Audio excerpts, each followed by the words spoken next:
کرنا ہے۔ پہلا سوال ہے کہ اب ایک چوروں اور ڈاکوں کی کوئی ہمیں تفریق تک کو پتہ چلے کہ اس ملک میں چور اور ڈاکو اور شریف آدمی، اچھے اور برے کی تمیز کا آج تک ہمیں نہیں پتہ چل سکا۔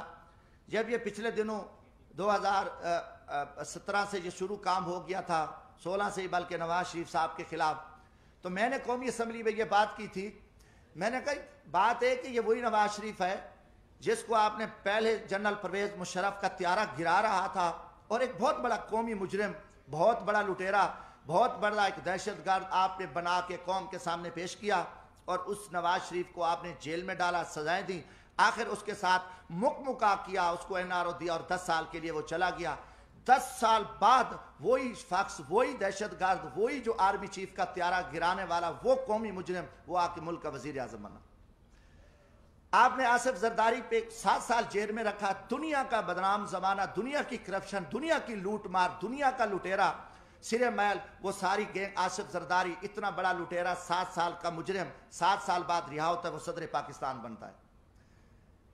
اس کے بعد پھر یہ فارمولا کہ نواز شریف نے وہ میمو گیٹس ہوں، وہ ڈان لیکس ہوں، ملک دشمن، اس نے مودی کے ساتھ دوستی لگائی، اس نے افواج پاکستان کے خلاف سازش کی، اس نے جندال کے ساتھ بیٹھ کے افغانستان میں سکریپ کا سودا کیا، راستے میں اس کی گاڑیاں بارڈر پہ پکڑی گئیں، ان کو بڑا کچھ کیا، اور اس کے بھائی کے اوپر شہباز شریف، اس کی بیٹی، ان کے بھتیجے، سب قومی مجرم ڈکلیئر ہوئے، جنہوں نے حساس اداروں کے قومی راز امریکن کو دیے، مودی کو دیے، ان کی نواسی کی شادی میں اس نے شرکت کی، اس کو اور اربوں کا وہ مجرم ہے۔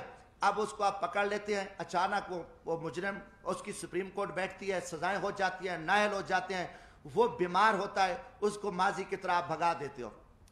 اب ان کے پورے وزیر مشیر آپ دیکھیں کہ شہباز شریف ضمانت پہ، وزیر داخلہ جو رانا ثناء اللہ صاحب ہے، اس کو کس نے پکڑا؟ ANF نے، اینٹی نارکو ٹیکس نے، اس کو فوجیوں نے پکڑا، اس کے اوپر 15 کلو ہیروین کی FIR، وہ ضمانت پہ ہے، وہ وزیر داخلہ ہے۔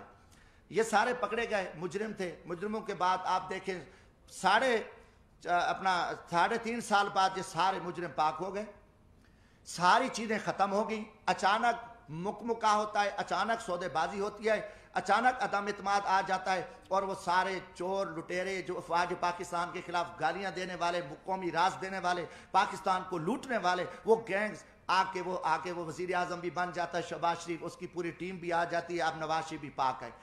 یہ قوم کے ساتھ آپ مذاق چھوڑ دو، کم از کم میں پاکستانی ہوں، جمشید دستی کا جینا مرنا یہ ملک ہے، میں مزدور آدمی ہوں، نہ میرے اثاثے ہیں، نہ میری کوئی لوٹ مار ہے، نہ میری کرپشن ہے۔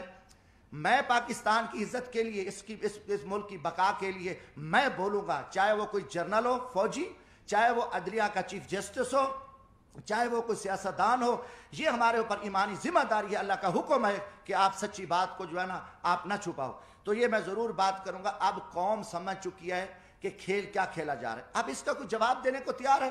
جب آپ کال ان کو چور ڈاکو کہہ رہے تھے، آج ان کی وضاحتیں کر رہے ہو، وہی جسٹس جو آج ماشاءاللہ ہمارے چیف جسٹس عمر عطا بندیال صاحب کل انہی بینچوں میں ان کو سزائیں دے رہے تھے، انہی کو مجرم ڈکلیئر کر رہے تھے، انہی کے اوپر حکم چل رہے تھے، آج وہی چیف جسٹس رات کو بیٹھتے ہیں اور ان کو پاک کر کے، کلیئر کر کے اور سارا کچھ کر کے کہتے ہیں جی صاف ہے۔ اب یہ چیز نہیں چلے گی۔ پہلی بات ہے کہ دیکھیں ہم غریب طبقے کے لوگ ہیں، ہم لاشیں اٹھا رہے ہیں، ہم لوگوں کی خدمت کر رہے ہیں۔ میں وہاں بھیک مانگ کے غریب مزدوروں کے بچوں کے لیے، جہاں عورتوں کو ذبح کیا جاتا تھا، جہاں جگیرداروں کے ڈیرے پہ غریبوں پہ کتے چھوڑے جاتے تھے، وہاں ایک میں شخص نے جدوجہد کر کے ہم محنت کر رہے ہیں، لاشیں اٹھا رہے ہیں، دریاؤں میں کھڑے ہیں، ہم سراؤں میں بیٹھے ہیں، ہم محنت کر رہے ہیں۔ اب ہم سے لوگ پوچھتے ہیں کہ بھائی آپ کی کسی GHQ سے دوستی ہے؟ آپ پاگل ہو؟ آپ GHQ سے دوستی ہے تو آپ آ سکتے ہو، ورنہ یہاں آپ کی جو عوامی خدمات ہے وہ نہیں ہو سکتی۔ یہ لوگ اب عام آدمی بھی ہمیں چراوا بھی کہتا ہے، میں کہ بھی ہم تو یار عام غریب لوگ ہیں، ہم تو غریبوں کے جوتے اٹھا سکتے ہیں، ہم کسی جنرل کے جوتے نہیں اٹھا سکتے، وہ بڑے جوتے ہیں، وہ بڑے لوگ جوتے اٹھا سکتے ہیں، جمشید دستی کیا کر سکتا ہے؟ آج آپ نے سیاست کو تباہ کر کے رکھ دیا۔ آج وہ پیپلز پارٹی، وہ بھٹو کا نظریہ تھا، آج آصف زرداری اسٹیبلشمنٹ کے آگے لیٹا ہوا ہے۔ آپ نے ایک دروازہ کھولا ہے، اور سیاستدانوں کو آپ کتے کی طرح خیرات ڈالتے ہو اور وہ ارد گرد یہاں پھر رہے ہیں، عوام مر رہی ہے، لوگ ذلیل ہیں۔ اسلام آباد میں ایک تماشا لگا ہوا ہے، آپ نے نہ رمضان شریف کا کوئی تقدس کا خیال کیا، نہ آپ کو آپ کی عزت ہے۔ آپ ایک اقتدار کے حوث کے پجاری ہیں، آپ ایک فرعونیت میں بیٹھ کے آپ پورے نظام کو تہس تہس کر دو، اٹھا دو، مار دو، جو کچھ کر دو، کوئی آپ کے سامنے بات نہیں کہا۔ ہم بولیں گے، ہم ضرور بولیں گے، ہم نہ کسی جنرل کے سے ڈرتے ہیں، نہ میں کسی سپریم کورٹ سے ڈرتا ہوں، میں اللہ کی ذات سے ڈرتا ہوں۔ ہم انشاءاللہ اس ملک کی بقا کے جہاں بھی ہمیں موقع ملا، آج بھی میرا دل زخمی تھا، کافی دنوں سے ایک جھوٹ چل رہا ہے، میڈیا کو بھی پہ بھی تماشا لگا ہوا ہے۔ وہی کتنے لوگ میڈیا کے تھے جو کل کیا تھے، آج بیچارے کہاں کھڑے ہیں، کس مجبوری کے تحت کھڑے ہیں، کیا کیا معاملات ہیں، مگر قوم سمجھ چکی ہے، قوم جان چکی ہے۔ گزارش ہے میرے بھائیوں، حالات بڑے تنگ ہیں ملک کے، پاکستان ایک خوفناک خانہ جنگی کی حالت میں آ چکا ہے۔ ان کے آگے سب کچھ پڑا ہے، ان کے آگے اختیارات بھی ہیں، ان کی ٹیبل پہ کھانے ہزاروں چیزیں ہیں، سب کچھ پڑا ہے، مگر ان کو زمینی حقائق کا پتہ نہیں ہے۔ لوگوں کے آنکھوں میں خون نکل رہا ہے، ہر طرف ملک مہنگائی، بے روزگاری، لوٹ مار، نا انصافی، ہر پھنس چکا ہے۔ میں ایک زمین میں دیکھو، لیڈر بنتے نہیں ہوتے، لیڈر پیدا ہوتے ہیں۔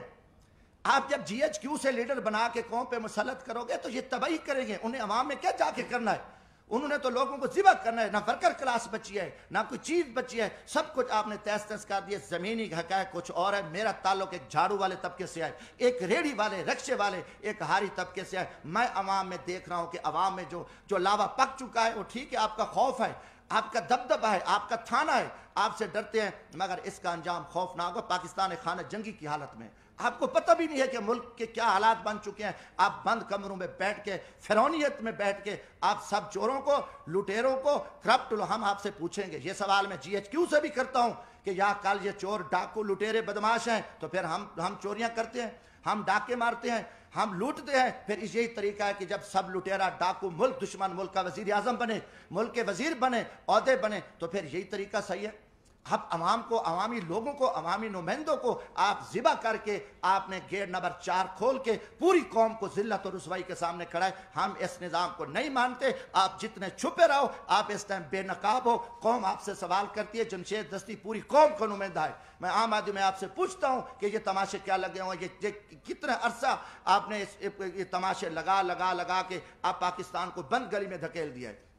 دوسری چیز ہے، میں کسی کا وکیل نہیں ہوں، جس طریقے سے آپ نے اس وقت عمران خان کی حکومت کو ختم کیا، اس سے مجھے گلہ ہے، مجھے تکلیف ہے۔